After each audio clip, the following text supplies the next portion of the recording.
Ministry of Public Health demands more stringent funeral parlor regulations.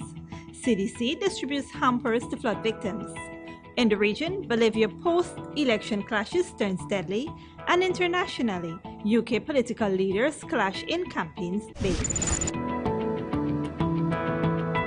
Greetings and welcome to this edition of Headline News Update. I am Bibi Bacchus. Thank you for joining us.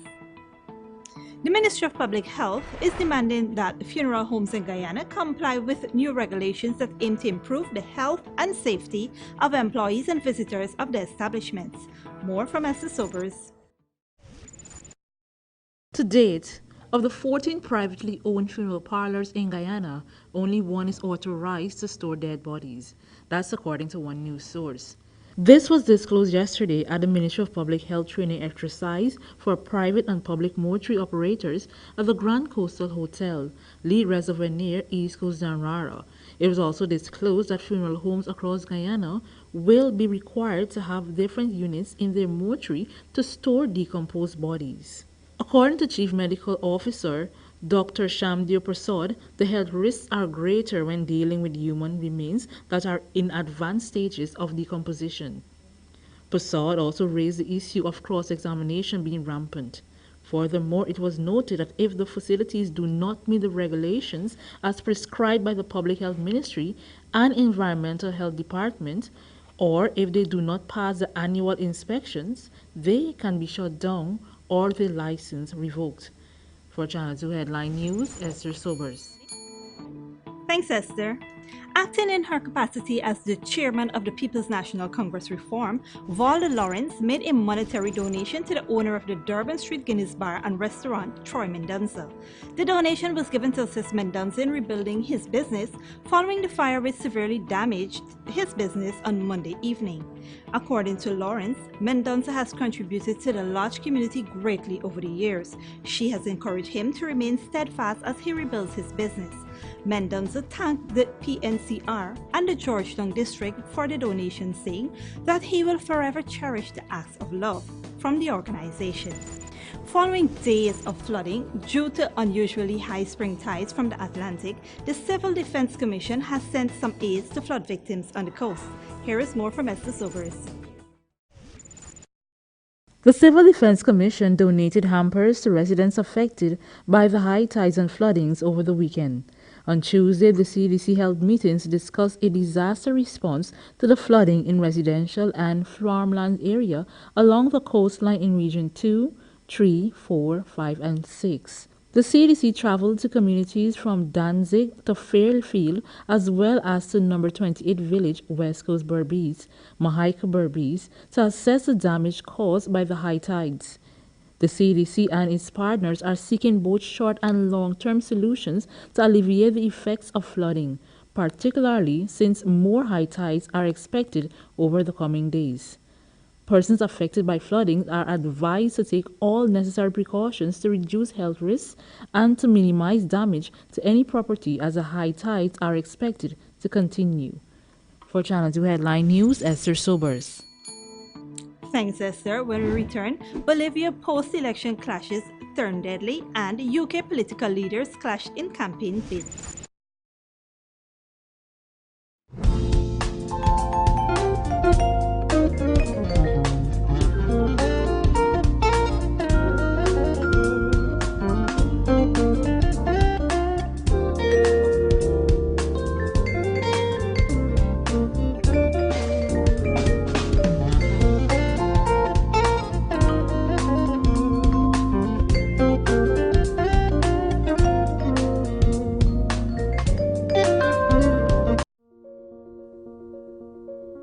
Are you kidding me? Really? So wrong. That is not what we were taught at the Green Generation Guyana camp. Is this the correct way to do it? Drivers, you have two options that you can use. First, you can temporarily put your empty plastic bottles in the trunk of your vehicle or on the ground on the passenger side next to you. Or secondly, place them in the nearest garbage bin you see. We need you to play your part in helping us keep the environment clean and healthy. A message from the Ministry of Communities, Green Generation Guyana Sanitation Program.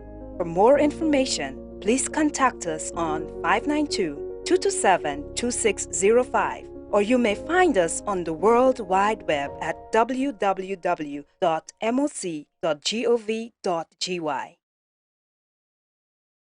Maison Francois chocolatier is a lip-really cake, teasing your taste buds. It's handmade, it's chocolate, it's true, it's healthy, organic, delicious, and nutritious. Have a taste of our chocolates, cakes, and much more in a variety of flavors like never before. Try our peppermint, walnut ginger, coconut rum cream, and pistachio. Only at Mason Chocolatier, 45 Garnet Street, Georgetown. And also indulge in our Saturday and Sunday breakfast, lunch, and afternoon tea only by reservations. Telephone 648-2619. Maison Francois Chocolatier, the best chocolates you ever have. The Guyana Elections Commission would be conducting a claims and objections exercise from the 1st of October 2019. Persons have until the 4th of November 2019 to make a claim to be on the list if you will be 18 years or older by the 31st of December 2019, a Guyanese citizen by birth, descent, naturalization, or registration, a citizen of a Commonwealth country living in Guyana for a period of no less than 1 year preceding the 31st of December 2019, persons who require changes or corrections to their particulars as stated on the preliminary list of electors, such as names, occupations, and transfers in relation to their addresses, can also do same during the claims and objections period. You must present the relevant original documents in order for the transaction to be completed. Don't delay. Visit the nearest GCOM registration office today. For more information, visit our website at www.gcom.org.gy. Follow GCOM on Facebook at Guyana Elections Commission. Contact us on 225-0277-9 or 223-9653. Email pro@gcom.org.gy or the nearest GCOM registration office.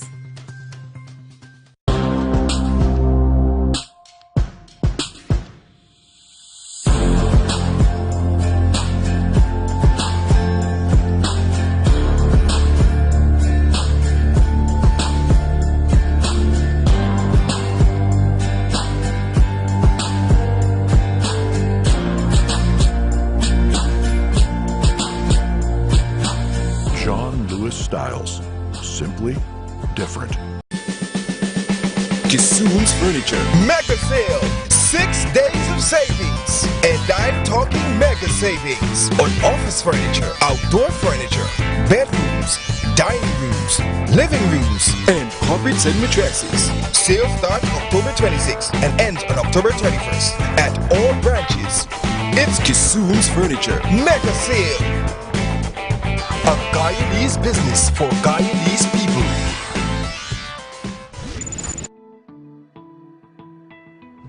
Welcome back.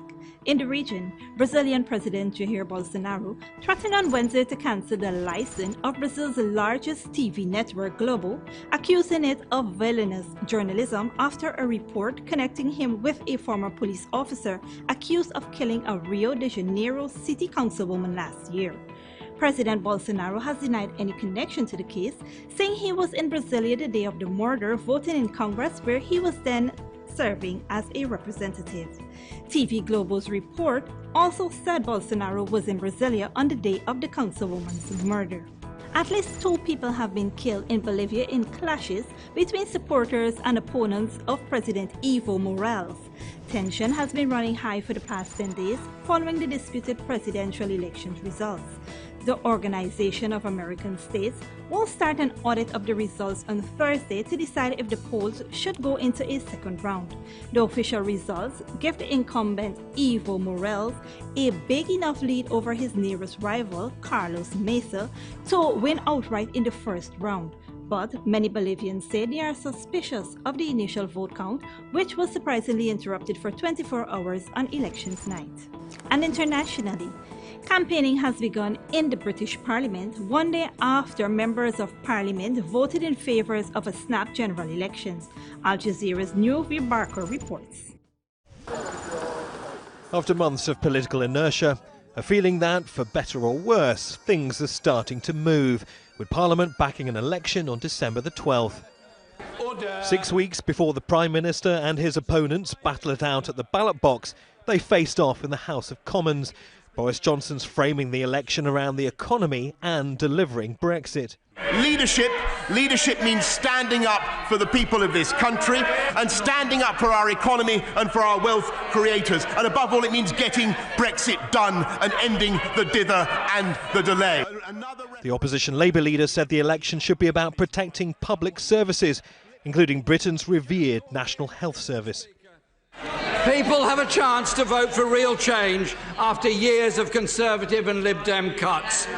Privatisation and tax handouts for the richest. This government that's put our NHS into crisis. This election is a once-in-a-generation chance to end privatisation in our NHS. The government's been repeatedly accused of trying to sell off the country's health service in what's been called a Trump-style trade deal. So there you have it, a taste of the issues and party pledges that will dominate campaigning over the next few weeks. But make no mistake about it, this election is about Brexit. Boris Johnson is currently the leader of a minority Conservative Party government. He wants to rebalance power in his favour and he needs a surge in support to get his Brexit deal done. The Prime Minister's confident, but he can't afford to be complacent. His predecessor, Theresa May, had a double-digit lead in the polls when she called an election in 2017. She ended up losing support and was forced to form a minority government. Johnson's desperate for an outright win, but there are no guarantees. If we get another hung parliament, then what we need to see is whether Boris Johnson or Jeremy Corbyn, whoever it might be, actually has the political skills to govern as a minority. Other leaders managed to do it, but so far British politicians have grow up thinking that if they get to be Prime Minister, they get to command a majority in a relatively pliant parliament, and maybe they need to do a bit of a reset to how they think about governing. Parliament is dissolved automatically 25 working days before a general election. That's next Wednesday, November the 6th. The country is heading towards its third election in 5 years, a decision that could end the deadlock or deepen the crisis. Nuvi Barker, Al Jazeera, Westminster. Here's your 3-day weather forecast.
Of this edition of Channel 2 Headline News Updates. Tune in on Friday at 6 p.m. for another episode. Be sure to subscribe, like and follow us on Facebook and YouTube, or you can visit our website at headlinenewsguyana.com for more news. Until then, take care.